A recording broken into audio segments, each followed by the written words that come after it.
नमस्कार, मी अभिजित खांडकेकर तुम्हा सगळ्यांचं स्वागत करतो।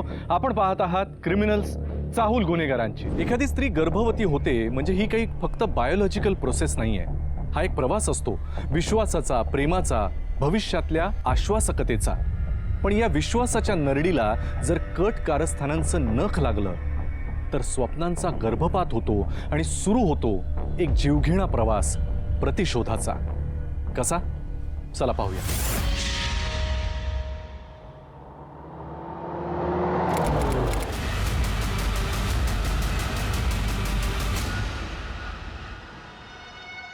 गणेश, मोबाईल लोकेशन ट्रॅक झालं का? नाही सर।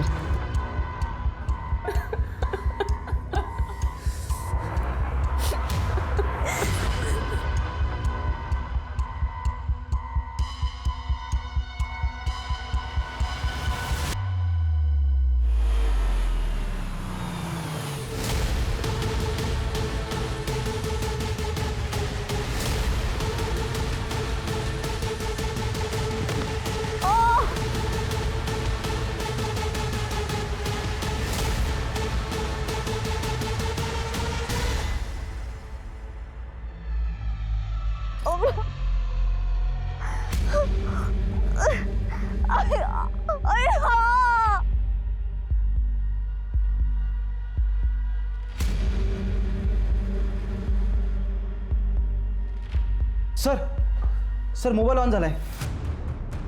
लोकेशन ट्रॅक कर। सर गणेश, मला लोकेशन पाठव। हो सर। लवकर।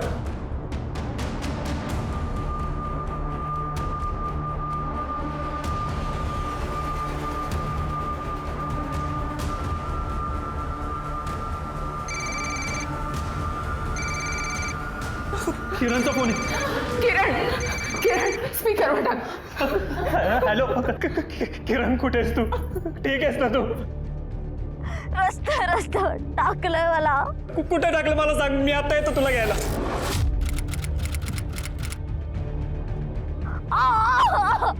बाळ, काय झालं बाळाला? माझा नातू कसा आहे किरण? काही झालं तर नाही ना बाळा? किरण तू कुठे आहे? सांग ना ग। अगं, समोर कोणी आहे का तुझ्या? त्याला फोन दे।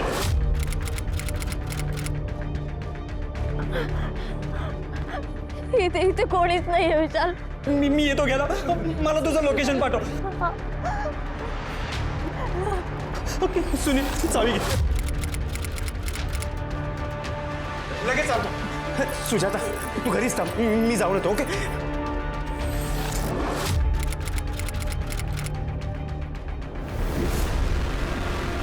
सर, गणेशला लोकेशन पाठवलं।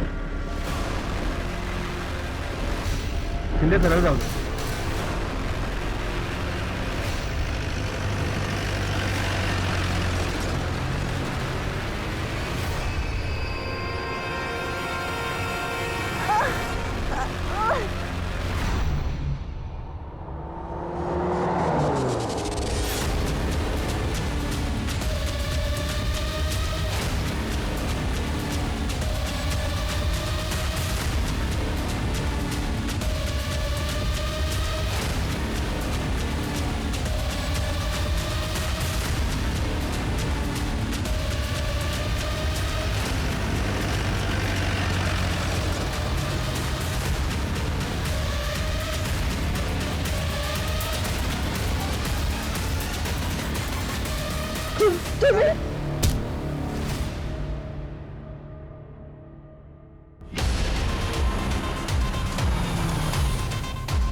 आम्हाला माहित होतं तुमची पत्नी किडनॅप झाली आहे आणि किडनॅपर्सच्या भीतीने तुम्ही आमच्यापासून लपवून ठेवताय, तरी आम्ही लक्ष ठेवून होतो।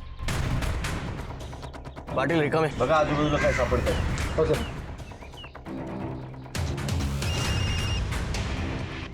किरणचा फोन वाजतोय।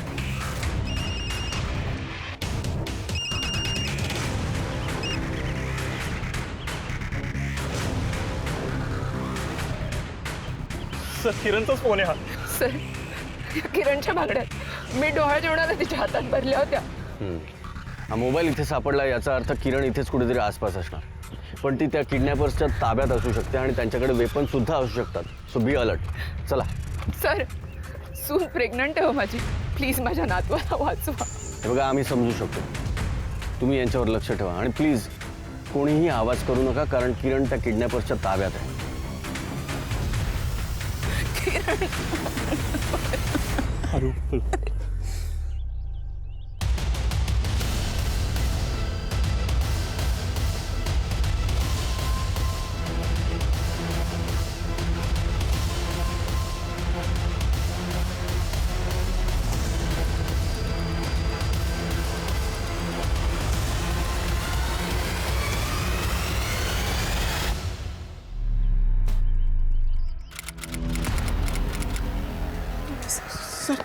काय झालं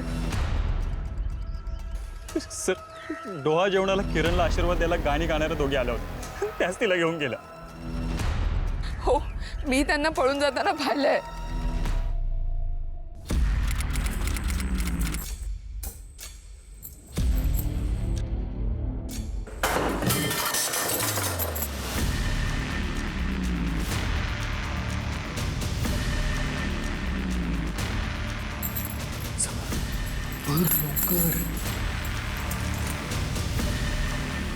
किरणच्या रूम मधून आवाज आला बहुतेक. किरणच्या रूम मधून? अरे ती एकटी आहे ना. ए थांब थांब. कोण आहे रे?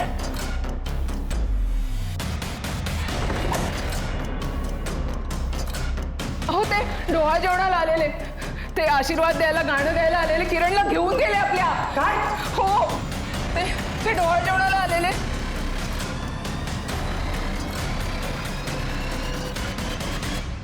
अहो, ते किरणला घेऊन गेले हो आपल्या. काकू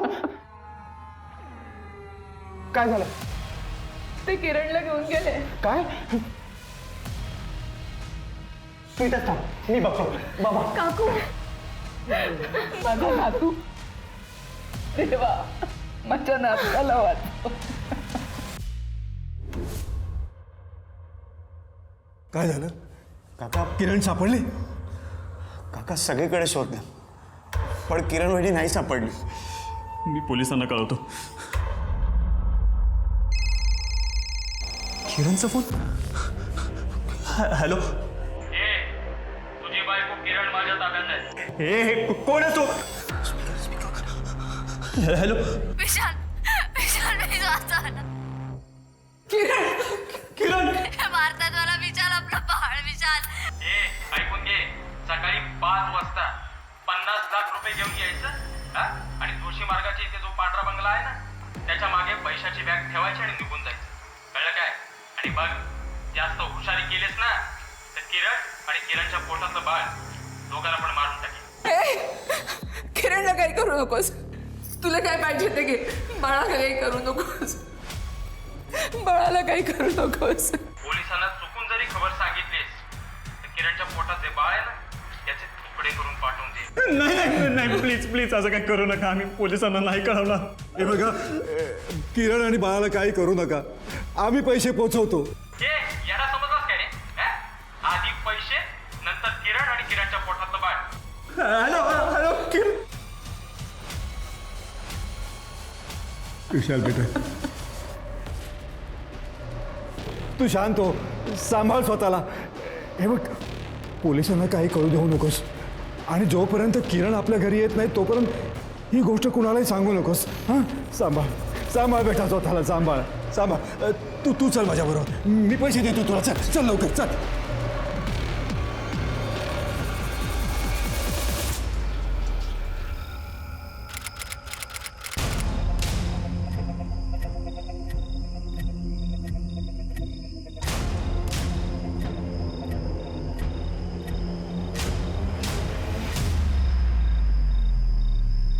ठीक आहे. त्यांचं नाव नंबर पत्ता काही माहिती द्या. नाही नाही कोणी. शहराबाहेर जाणारे सगळे रस्ते बंद करा. नाकाबंदी लावा. एकही गाडी सुटता कामा नये. या किरणचा फोटो घ्या आणि सगळ्या पोलीस स्टेशनमध्ये सर्क्युलेट करा. आपले खबरी कामाला लावा. रेल्वे स्टेशन, बस स्टॉप सगळीकडे शोधायला लावा. या डोहाळ जेवणात जाऊन गाणी गाऊन आशीर्वाद देणाऱ्या सगळ्या लोकांची लिस्ट काढा. त्यांचे फोटो या फॅमिलीला दाखवा आणि कन्फर्म करा. विशाल, किरण जिथून किडनॅप झाली ती जागा आम्हाला दाखवा. हो.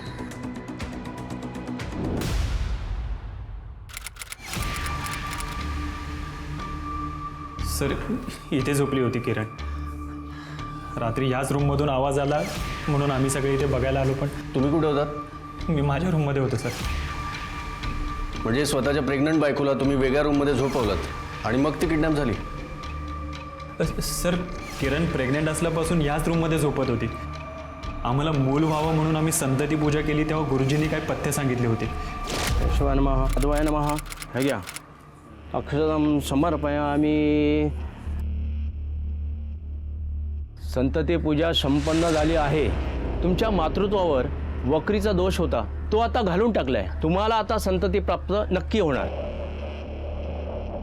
मात्र या पूजेचा एक विशिष्ट नियम आहे. गर्भवती राहिल्यापासनं ते बाळंतपण होईपर्यंत सात्विक आहार, पूजा अर्चनामध्ये वेळ घालवा. आणि सर्वात महत्त्वाचं म्हणजे नवऱ्याशी संग करू नका. त्याचा स्पर्शही वर्ज करा. आणि हो, राहायचं घरातच पण वेगळी सोय करून. सर, आम्हाला कुठल्याच प्रकारची रिस्क घ्यायची नव्हती म्हणून आम्ही किरणची ह्या रूममध्ये सोय केली होती आणि तिची चांगली काळजी पण घेत होतो.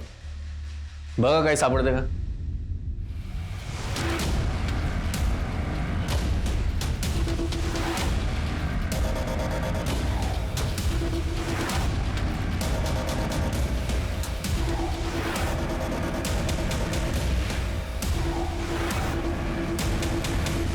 Sir, bullets. बुलेट इथे कशा? माहीत नाही सर. तुमच्याकडे कोणाकडे वेपन आहे का? नाही सर. बुलेट फायर झाल्याचा आवाज ऐकला होता तुम्ही? नाही सर, बुलेटवर किंवा इथे कुठे ब्लड मार्क्स नाही आहेत. म्हणजे किरण या बुलेटने जखमी नाही झाली. कदाचित तिला घाबरवण्यासाठी बुलेट्स फायर केले असतील. नायकुडे, एक काम करा, आपल्या फॉरेन्सिक टीमला बोलावून या खिडकीवरचे फिंगरप्रिंट्स घ्यायला सांगा.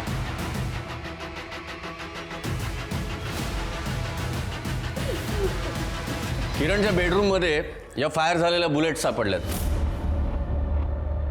तुमच्यापैकी कोणी बुलेट फायर झाल्याचा आवाज ऐकला होता का? बरं, तुमच्या कुठल्या ओळखीच्या माणसाकडे गन आहे का? गन.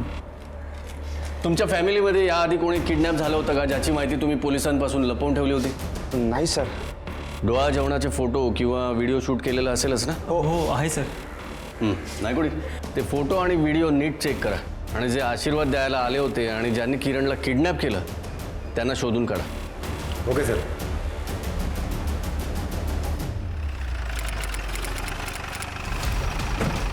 सर, धोंडीमाय आणि दगडीमाय याच घरात राहतात.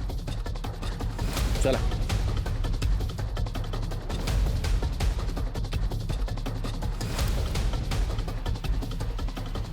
त्याला तर लॉक आहे. रिकामे पाटील, आजूबाजूला किरण किंवा त्या दोघींचा क्ल्यू मिळतो का बघा. सर, शोधा.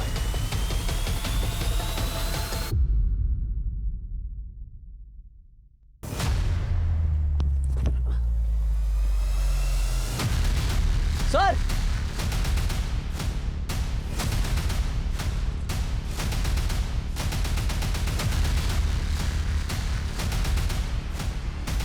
सर, हे वा. फारच वाईट झालंय. नायकोडी ही प्रेग्नंट होती, तिचं बाळ.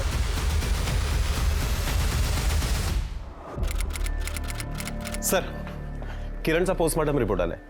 सर, पोस्टमॉर्टम रिपोर्टनुसार किरणला जी मारहाण झाली त्याच्यामुळे किरणचे इंटरनल ऑर्गन्स डॅमेज झाले आणि इंटरनल ब्लिडिंगमुळे किरणची डेथ झाली. सर, रिपोर्टवरनं अजून एक आश्चर्यकारक गोष्ट समोर आली. कोणती? किरणला गर्भाशयच नव्हतं. काय? सर, रिपोर्ट बघून मला सुद्धा आश्चर्य वाटलं. म्हणून मी डॉक्टरांना पुन्हा एकदा विचारलं तर त्यांनी सांगितलं जर किरणला गर्भाशयच नव्हतं तर ती प्रेग्नंट राहणारच नाही. म्हणजे किरण प्रेग्नन्सीचं नाटक करत होती म्हणून ती वेगळ्या रूममध्ये राहायची. कुठलंही नातं हे विश्वासाच्या पायावर उभं असेल तरच टिकतं, बहरतं आणि उमलतं. दृष्टीआड सृष्टी अशी कुठल्याही नात्याची सुरुवात केली तर पुढे ही गुंतागुंत अजूनच वाढत जाते. अशा वेळेला आई वडिलांनी समजुतीनं घ्यायचं असतं आणि नात्यांमधली ही पारदर्शकता जपायची असते. कारण महत्त्वाच्या गोष्टी लपवून नातेसंबंध प्रस्थापित करणं हा गुन्हा आहे आणि हा गुन्हा लपवण्यासाठी सुरू होते पुन्हा नवीन गुन्ह्यांची एक वेगळीच मालिका. किरणच्या बाबतीमध्ये असं काय होणार होतं ज्याचा शेवट एका महाभयंकर हत्याकांडात होणार होता.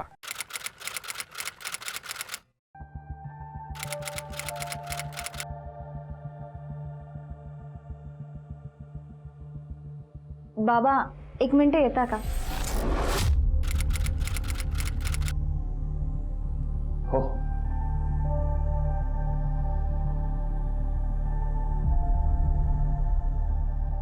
बाबा आपण विशालला लग्नासाठी हो म्हणालोय, पण त्यांना तुम्ही माझ्याविषयी सगळं खरं सांगितलंत ना?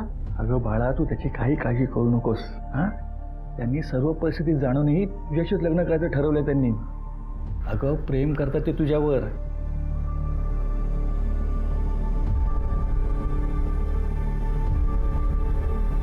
अनिल, त्या नवीन व्हेंडरला भेटायला तू आजच जाणार होतास ना? हो, विशालने प्रेझेंटेशन बनवलंच आहे. मी डील फायनल करूनच येतो. काका, बँकेने काही नवीन डॉक्युमेंट्स मागवले, तुम्ही एकदा चेक करा, मग मी उद्याला सबमिट करतो. Okay sir. चल चल, आपल्याला उशीर होतो. ओके. विशाल, अरे आता तुझं शिक्षण पूर्ण झालंय, बाबांना बिझनेसमध्येही मदत करतोयस, आता तरी लग्नाला हो म्हण. एकतर तुझ्या आजोबांनी विचित्र मृत्यूपत्र बनवून ठेवलंय. त्यांचा अगरबत्ती आणि पापड बनवण्याचा व्यवसाय ना तुझ्या बाबांना करायचा होता ना काकांना, आणि तुम्ही नातवंड तर त्याही पुढची. तुम्हाला तर हा व्यवसाय करतो हे सांगण्याची सुद्धा लाज वाटते. मग तुझ्या आजोबांनी काय केलं? ट्रस्ट बनवला. त्या ट्रस्टनुसार तुला किंवा सुनीलला मूल झाल्यानंतर त्यातला जो कोणी मोठा असेल तो 21 वर्षाचा पूर्ण झाला की तोच अधिकाराने निर्णय घेऊ शकेल की हे अगरबत्ती आणि पापडाचेच कारखाने चालू ठेवायचे की दुसरा व्यवसाय करायचा. त्यामुळे तू आता लवकर लग्नाचं मनावर घे बाबा.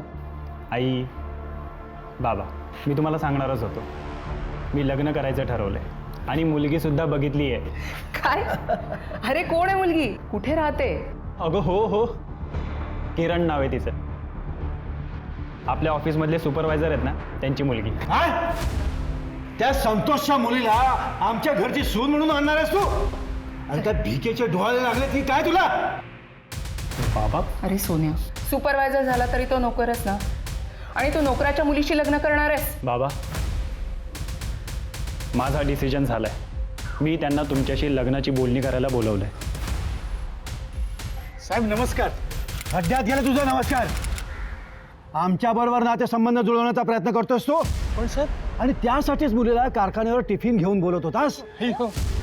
अरे मुलीचा वापर करून श्रीमंत मुलाला फसवणारे हजारो बाप बघितलेत मी. अहो बाबा, असं काय करताय तुम्ही? चला निघा इथून. चालता इथून. आणि पुन्हा इथे दिसलात ना तर याद राखा, गेली आता तुझी नोकरी गेली. तुला आता या क्षणापासून नोकरीवरून काढून टाकलाय. चल चालता हो. अहो बाबा, माझं किरणवर खरंच खूप प्रेम आहे. तू गप्प बस. हा,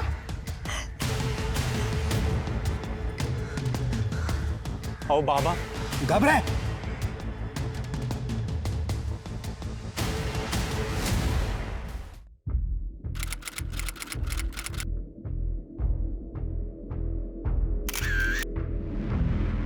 आई चहा.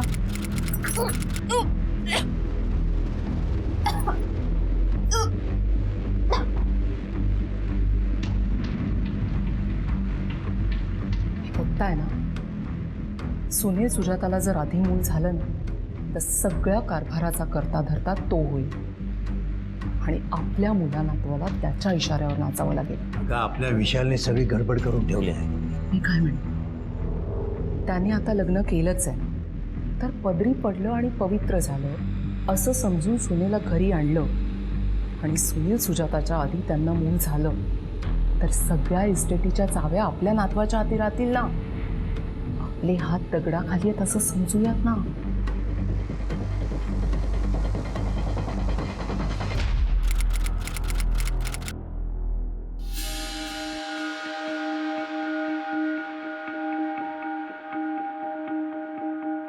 या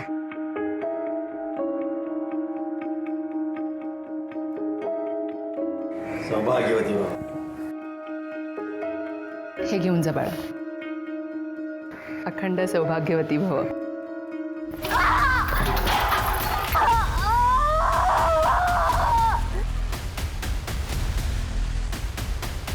सुजाता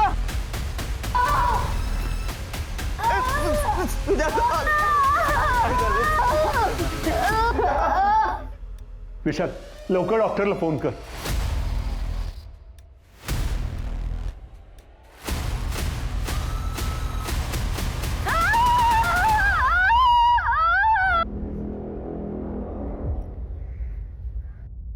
सुनील, सुजाताचं अबॉर्शन होऊन आता 3 महिने झाले. आता नवीन गुड न्यूज कधी मिळणार? बाबा तुम्ही उगाच आमच्यावर प्रेशर टाकू नका प्लीज. सगळं हातचं जाईल ना तेव्हा मग डोळे उघडतील तुमचे.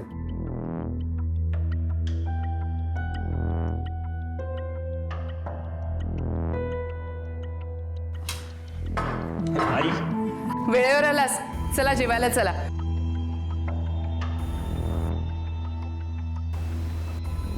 आई हे घे. हे का? बघ, म्हणजे किरण प्रेग्नेंट आहे? डॉक्टरांनी सांगितलंय 2 महिने पूर्ण झाले, 3रा नुकताच लागलाय. हे बघ, सगळे रिपोर्ट सुद्धा नॉर्मल आहेत. अरे रिपोर्टचं काय सांगतोयस मला तू? हे जिवंत रिपोर्ट कार्ड आहे ना समोर. चला हे बरं झालं, म्हणजे आमच्यावर असलेला ताण कमी झाला. म्हणजे आजोबांना हवा असलेला ग्रँडसन फायनली तू देतोयस. अभिनंदन तुमच्या दोघांचं.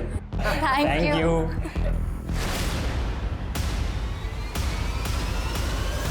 घराण्याचा वारस जन्माला घालण्याच्या 2 सुनांच्या स्पर्धेमध्ये पडद्यामागे असं काय घडत होतं की जेव्हा दुसऱ्या सुनेचा गृहप्रवेश होत होता तेव्हा पहिल्या सुनेचा गर्भपात झाला आणि गर्भाशय नसलेली दुसरी सून गर्भवती झाली. गर्भवती स्त्रीला गर्भाशयच नव्हतं हे कळल्यानंतर आधीच गुंतागुंतीची असलेली ही केस अधिक रहस्यमय झाली. ही केस म्हणजे पोलिसांसमोर एक आव्हानच होतं.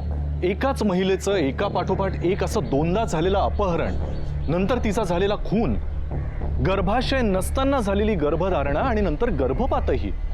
एका पाठोपाठ एक घडणाऱ्या अशा अविश्वसनीय घटनांची मालिका इथेच थांबणार नव्हती.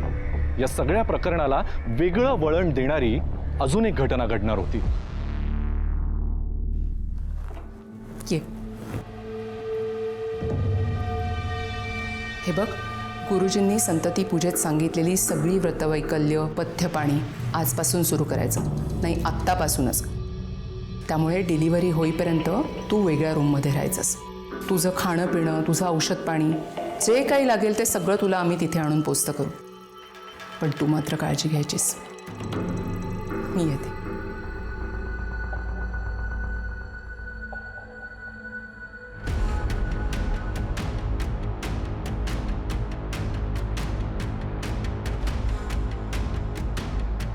हॅलो बाबा. हा बोल बाळा. मला अजूनही वाटतं की आपण ह्यांना सगळं खरं सांगून टाकायला हवं. हे बघ बाळा, अगं आम्ही जे काही करतोय ते तुझ्या भल्यासाठीच करतोय. आणि हे बघ, आमच्यावर विश्वास ठेव बाळा. आम्ही जे सांगतोय ना तसंच करत राहा. कळलं ना तुला?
आपण संतती पूजेत नवस बोललोय.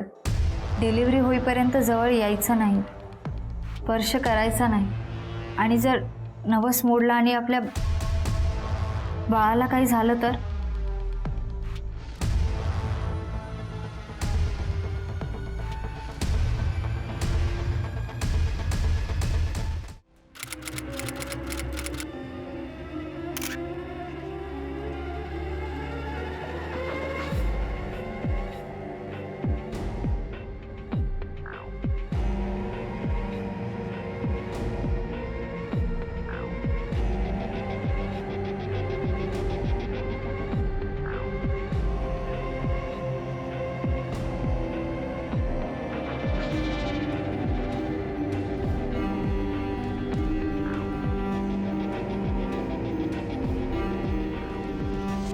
हे सगळं तुझ्याबरोबर व्हायला हवं होतं, पण नाही.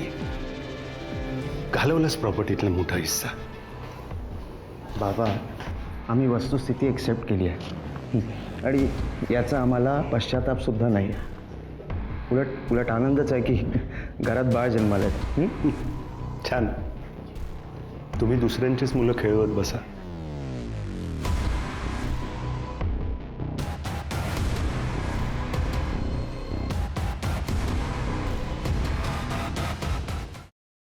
सर, किरणच्या केसचा फॉरेन्सिक रिपोर्ट आलाय. सर, रिपोर्टनुसार किरणच्या पोटामध्ये मारहाण करण्यात आली. ती एका विशिष्ट हत्याराने. त्या हत्याराला 4 टोकं होती, पण ती बोथट होती. बोथट 4 टोक असलेला नाही कुठे अशा प्रकारचं पारंपरिक हत्यार दगडीमाय धोंडीमायसारखे लोक वापरत होते का याची जरा चौकशी करा. नाही कुठे हे एक मोठं षडयंत्र आहे. किरणला गर्भाशय नसून सुद्धा तिने प्रेग्नन्सीचं नाटक केलं. कदाचित हेच तिच्या किडनॅपिंग आणि मर्डरचं कारण असू शकतं. किरणला गर्भाशय नाही आहे हे तिच्या आईवडिलांना माहीत असणारच. एक काम करा, त्यांचा CDR काढा आणि त्यांना घेऊन या. Okay sir.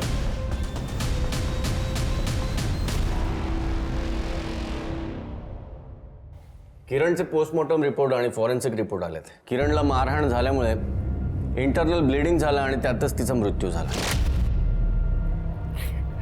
माझ्या मुलीचं पोट फोडून त्यातनं बाळ कापून काढलं हो. ज्याने कुणी हे केलं ना त्याला फासावर चढवा. किरणच्या पोस्टमॉर्टम रिपोर्टमधून कळलंय की तिला गर्भाशयच नव्हता.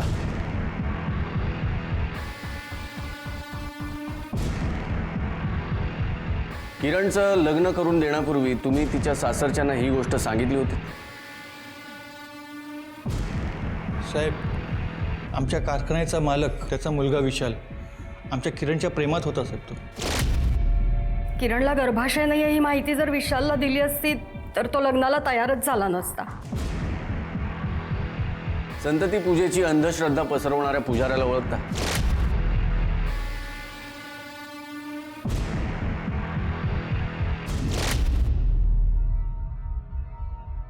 बोला. गुरुजी, लग्नाच्या वेळी तुम्ही छान मॅनेज केलं.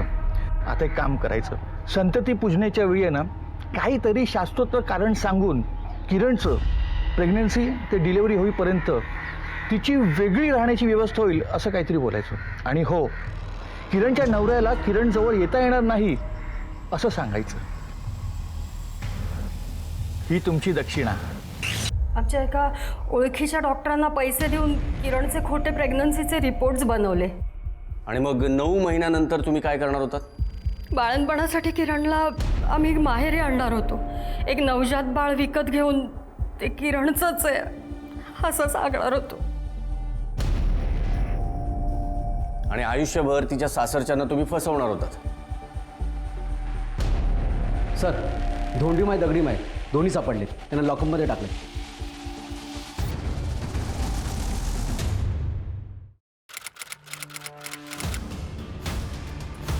तुमच्या घराच्या मागे एका गोणीमध्ये किरणची डेड बॉडी सापडली. तुम्हीच तिला किडनॅप केलं, नंतर खंडणी वसूल केली आणि त्यानंतर तिचा खून केलात. कशाने मारलं तिला? हत्यार कुठे लपवून ठेवलंय? बोला बोला बोला.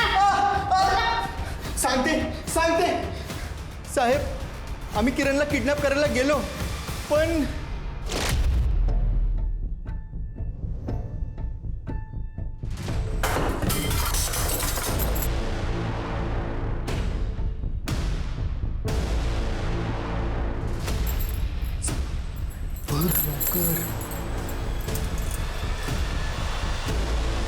अरे किरण तिच्या रूममध्ये नव्हती म्हणून आम्ही तिला उचलू शकलो नाही आणि आम्ही पैशासाठी नव्हतो गेलो तिकडे. मग कशासाठी गेला होता? किरणला देवी मायच्या पायाला घालून सेवा करायला लावणार होतो. का? कारण तिच्या पोटात बाळाची पिशवी नव्हती. हे तुला कसं कळलं? आमचा एक गाववाला किरणच्या डॉक्टरच्या दवाखान्यात कंपाऊंडर आहे. त्याने सांगितलं, साहेब किरणने जन्मभर देवी मायची सेवा करायला पाहिजे होती पण तिने लग्न करून संसार करून देवी मायचा अपमान केला. म्हणून आम्ही दोघी डोहाळ जेवणाच्या बहाण्याने तिच्या घरी गेलो. तिचं घर बघितलं. आम्ही रात्री तिला उचलणार होतो पण रिकाम्या हातीच पळालो. साहेब देवी मायची शपथ घेऊन सांगते आम्ही खरंच काही केलं नाही. कोणीतरी आम्हाला फसवण्यासाठी किरणचा खून केला असेल आणि तिचं प्रेत आमच्या घराच्या पाठीमागं आणून टाकलं असेल.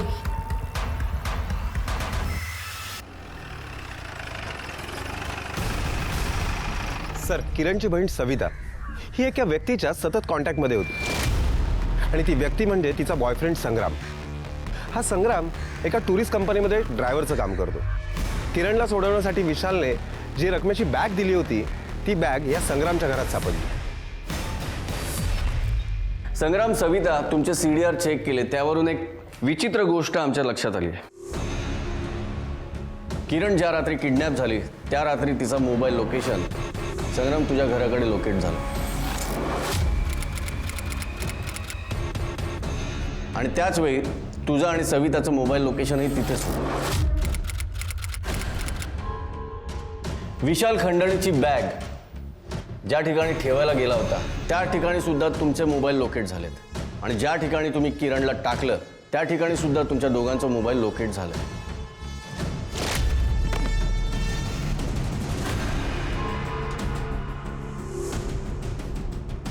आता हा सगळा योगायोग असू शकत नाही. बोला आता, किरणचा खून तूच केलास ना? बोल. नाही सर, खरंच सांगतोय, आम्ही काय नाही केलं. बोल. साहेब सांगतो साहेब. साहेब आम्ही स्वतःहून काय नाही केलं सर. आम्हाला करायला लावलं सर. कोणी?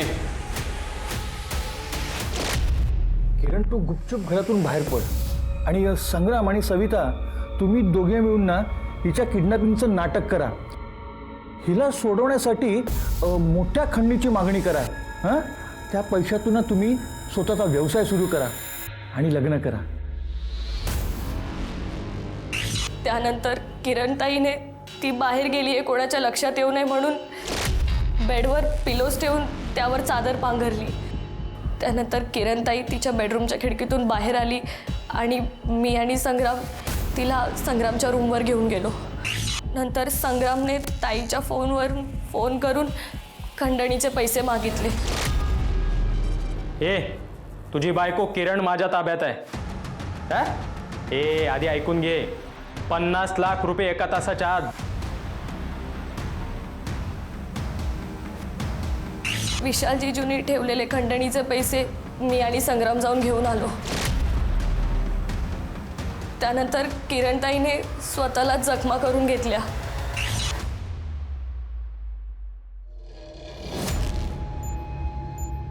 किरणला दुसऱ्यांदा किडनॅप कोणी केलं? आम्हाला काहीच माहीत नाही सर. किरणच्या शरीरावर 4 टोक असलेल्या हत्याराचे निशाण आहेत. तिने स्वतःला मारहाण केली तेव्हा असलं हत्यार वापरलं होतं का? नाही साहेब, किरण त्यांनी स्वतः भिंतीवरती डोकं आपटून जखमा करून घेतल्या साहेब. ते हत्यार वगैरे काय माहिती नाही साहेब. हो सर.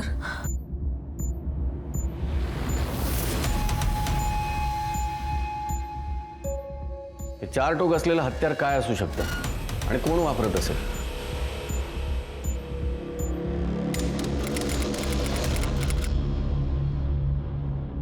पवनजी,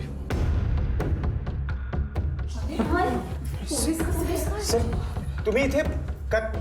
हात दाखवा तुमचा. या अंगठ्या जरा काढून देता.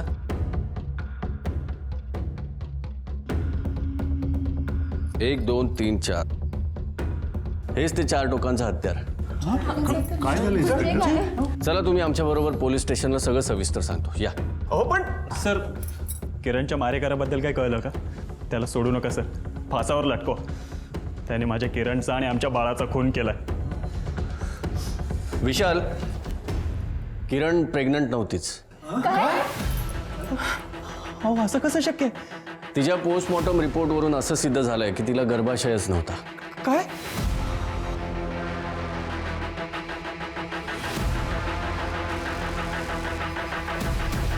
पवनजी, अंगठ्या घालायची तुम्हाला खूप हौस आहे ना. तुमच्या एका अंगठीमध्ये किरणच्या स्किनचे मायक्रो पार्टिकल्स सापडले आणि दुसऱ्या अंगठीमध्ये किरणचं ब्लड सापडलंय. आता या सखारामने इतका मार खाल्लाय की त्याने सगळं आम्हाला सांगितलंय, पण आम्हाला तुमच्या तोंडून ऐकायचं आहे. बोला खरं काय झालं ते. माझी सून पाय घसरून पडली आणि तिचा गर्भपात झाला. या अनघावर माझा संशय होता की हिनेच काहीतरी केलं असणार. किरण प्रेग्नंट राहिल्यावर असं वाटलं की तिचा होणारा मुलगाच अधिकार गाजवणार, म्हणून मी सुपारी किलरला किरणला मारायची सुपारी दिली. पण नंतर आम्हाला कळलं की तिला कोणीतरी किडनॅप केलंय. पण किडनॅपर्सनी खंडणी घेऊन तिला सोडून दिलंय. पण ती जिवंत होती साहेब. तिने विशालला आपलं लोकेशन पाठवलं. विशालचं सोशल नेटवर्किंग ॲप मी ऑलरेडी हॅक केलं होतं, म्हणून ते लोकेशन मलासुद्धा मिळालं. मी ताबडतोब सखारामला तिथे पाठवलं आणि सांगितलं किरणला तिथून उचल. त्यानंतर मी सखारामच्या घरात गेलो आणि तिथे तिला मारला. किरण प्रेग्नंट नव्हती हे मला तेव्हाच कळलं होतं, पण तोपर्यंत ती गेली होती. स्वतःच्या स्वार्थासाठी तुम्ही अख्ख्या कुटुंबाचं आयुष्य बर्बाद केलं. आता बसा सडक आयुष्यभर जेलमध्ये.